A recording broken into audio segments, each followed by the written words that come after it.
এবার তারা সেই গুপ্তচরের সাথে দেখা করে এবং বুঝতে পারে ক্লাইড সাধারণ কেউ নয়, সেই এমন কাজের মাস্টারমাইন্ড। তখন তারা জজের কাছে যায়। কিছুক্ষণ কথা বলতে জজের মাথায় একটি গুলি এসে লাগে এবং জজ তাদের সামনেই মারা যায়। এবার উকিল জেলে গিয়ে ক্লাইডকে বলে, এবার তুমি বউ বাচ্চার বদলা নেওয়ার জন্য জজকেও মেরে ফেলেছো।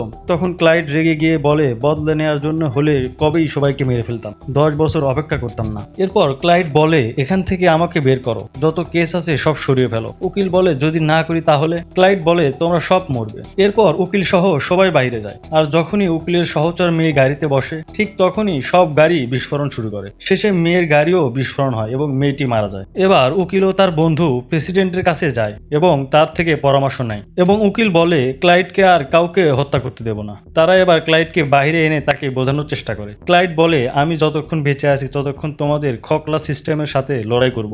পরদিন উকিল ও তার বন্ধুরা সবাই মিলে সেই মেয়ে সহচরের কবরের কাছে যায়। সেখান থেকে ফেরার সময় উকিল দূরে কিছু দেখে সবাইকে নিচু হতে বলে।